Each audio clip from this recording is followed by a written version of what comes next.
ভাই দুর্নীতি তো মনে করেন আছে, দুর্নীতি না হলে আমাদের মতো হিরোরা এফডিসি চলঙ্গে ঘুরি। আরে শাকিব খানকে যদি নিচে নামায়, শাকিব খান আরো 10 হাত উপরে উঠে। একটা মেরিল ওয়াট আমাদের শাকিব খান যদি না পায় কিছু হয় না। তো রোশনকে কিভাবে স্টার বলবো, ওর তো আমারই ভাল লাগে না। শাকিব খানের অভিনয়ের পরে যদি কেউ থাকে স্থান, সে হলো আরিফিন শুভ।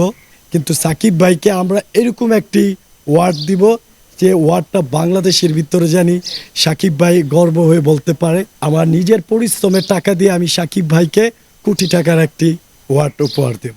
মানুষের বিবেক বলতে কোনো কথা আমি বুঝতে পারি না। দেখুন আপনারা, সুলঙ্গ সিনেমা যাই হোক, আরফান নিশু সে যাই হোক একটু ভালো একজন শিল্পী, কিন্তু সাকিব খানের মতো টেক্কার নায়ক তো আমি মনে করি না তাকে। যাই হোক, আমি সুলঙ্গ সিনেমাটাও দেখেছি এবং কি প্রিয়তমা সিনেমাটাও দেখেছি। আমি যদি সুলঙ্গ ছবিটা আমি যদি আমার ইয়ের ভিতরে হিসাবে যদি আমি সুলঙ্গ দেই 10-এর ভিতরে 6, আর প্রিয়তমা সিনেমাটি আমি 10-এর ভিতরে 10ই দেব। কারণ কি, প্রিয়তমা সিনেমাটি আপনারা যারা দেখেছেন, মানে একটি ছেলে মেয়ের ভালোবাসার জীবন কাহিনী নিয়ে বাস্তব জীবনের সিনেমা হলো প্রিয়তমা। ওয়ানলি ওয়ান শাকিব খান মানে সিনেমা হলো only hero Shakib Khan, number 1, আমি এটাই বলি। কিন্তু যারা এই জিনিসটা যে দেখে কেউ বা জিনিসটা নিয়ে খারাপ ভাবছে কিন্তু ভালো ভাবছে, আমি এতটুকু জানতে চেয়েছিলাম একটাই, সুলঙ্গ সিনেমাটা আগে প্রিয়তমা সিনেমাটি দিয়ে অন্তত সাকিব ভাইকে পুরস্কারটি দেওয়া উচিত ছিল। যাই হোক, এখন সুলঙ্গ সিনেমাটি তারা দিয়েছে, একমাত্র তারাই জানে কি কারণে বা কীভাবে। আর এখানে কি কোনো দুর্নীতি আছে কিনা বা আপনার ভাই দুর্নীতি তো মনে করেন আছে, দুর্নীতি না হলে আমাদের মতো হিরোরা এফডিসি চলঙ্গে ঘুরি। তাহলে যদি দুর্নীতি না থাকতো আমরাও তো ভালো একজন হিট হিরো হতাম। ভাই দেশটা মানে এরকম একটা অবস্থা, বাংলাদেশটা, এই বাংলাদেশটা যে কিভাবে চলবে এটা কেউ বুঝতে পারে না ভাই। আজকে দেখুন আপনি, একটা ছোট একটা অবুঝ মানুষ, আগে মানুষ বলতো বোবার কোনো শত্রু নাই, আমি এখন দেখি বোবা মানুষের আরও বেশি শত্রু রয়েছে। আর বাংলা ইন্ডাস্ট্রি চলচ্চিত্রটা এমন একটা অবস্থা, মানে এখানে যার টাকা পয়সা আছে তারই সব আছে, যার টাকা পয়সা ধন সম্পদ নাই তার কিছুই নাই।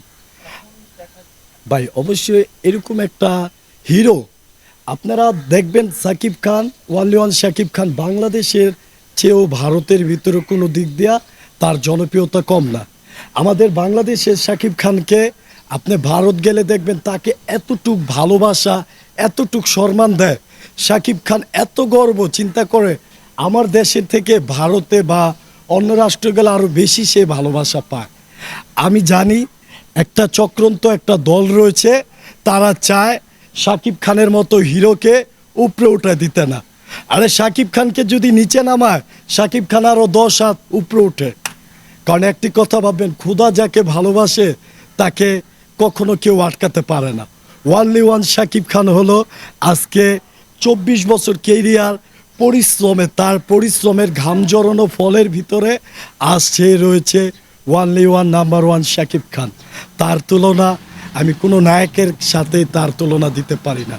Only one 1 number hero Shakib Khan, তারপরে যদি ধরতে হয় তারপরে অন্য সব হিরোরা রয়েছে। কেন তাকে টেনে হেসড়ে নামানোর চেষ্টা চালানো হচ্ছে? ভাই যে একটা অবস্থা দেশের, দেখবেন আপনার চ্যালেঞ্জ যদি এত সুন্দর ভিউয়ার্স হয়, আপনার পিছনে শত্রু লেগে যাবে। দেখেন যেই কোনো জিনিসে এমন কোনো মানুষের নাই যে তার শত্রু না রয়েছে।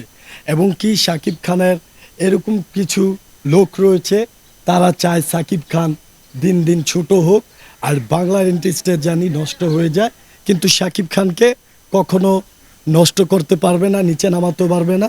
Only one Shakib Khan. আমি শাকিব খানকে খুব ভালোবাসি। আমাদের দেশে প্রত্যেকটা মানুষ যারা রয়েছে তারাও মন প্রাণ দিয়ে শাকিব খানকে ভালোবাসে। আমি শাকিব খান ভাইকে স্যালুট জানিয়ে বলছি, ভাইজান আপনার পাশে আমরা জনগণ যারা রয়েছি আপনাকে ভালোবাসি, সব সময় আপনার জন্য আমরা দোয়া করি। আমাদের দোয়ায় আপনাকে শত্রুরা কখনো আপনাকে কাবু করতে পারবে না। ভাই আমি জানি এরকম একটা মেরিল ওয়ার্ড আমাদের শাকিব খান যদি না পায় কিছু হয় না। এরকম ওয়ার্ড সামনে দেখবেন কত ওয়ার্ড তাকে দেওয়ার জন্য তার পিছে ঘুরবে, আমি এতটুকু বলে দিলাম।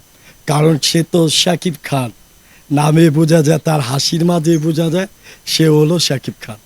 ভাই আমি তো রোশনকে কিভাবে স্টার বলবো, ওর তো আমারই ভাল লাগে না। একটা যে সিনেমার হিরো, এমনি উচালাম্বা দেখতে বা সব দিক দিয়ে ওয়ালেস সুন্দর হয়েছে, কিন্তু রোশনের অভিনয় আমার ভালো লাগে না। আমি যদি বলি সাকিব ভাইয়ের পরে কোনো হিরো থাকে, ওই হিরোটা হবে যা আমাদের, যা আপনারা মুজিব সিনেমাটি দেখেছেন, আপনাদের সবার পছন্দে আরিফিন শুভ।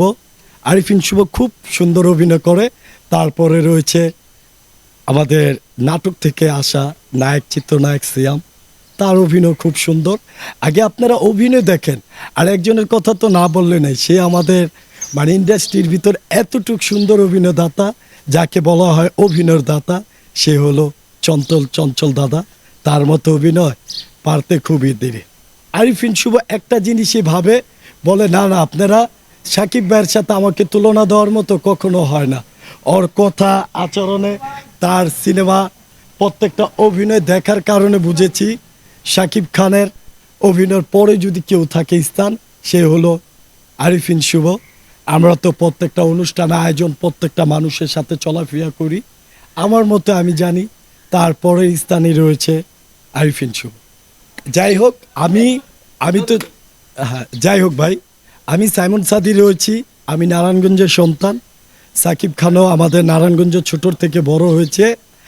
সাকিব খান এক বলতে কি আমার ভাই, আমার নারায়ণগঞ্জে সবাই জানে, এমনকি আমার ফ্রেন্ড সার্কেল যত মানুষরা রয়েছে তারা সবাই সাকিব খানকে ভালোবাসে। আর আমি বলি, আমি যদি সামনে আমার যেহেতু সিনেমার কাজ আমি নিয়ে নামছি, যদি আমার সিনেমা হিট দিয়ে আমি একটা ভালো জায়গায় আসতে পারি, আমি এতটুকু বলতে পারি সাকিব ভাই যেহেতু আপনার এই ওয়ার্ডটি পায় না, যে আমার কোনো দুঃখ নাই, কিন্তু সাকিব ভাইকে আমরা এরকম একটি ওয়ার্ড দিব যে ওয়ার্ডটা বাংলাদেশের ভিতরে জানি সাকিব ভাই গর্ব হয়ে বলতে পারে এটা একটা অন্যরকম একটা ওয়ার্ড। যাই হোক, আমার নিজের তরফ থেকে আমার নিজের পরিশ্রমের টাকা দিয়ে আমি সাকিব ভাইকে কোটি টাকার একটি ওয়ার্ড উপহার দেব।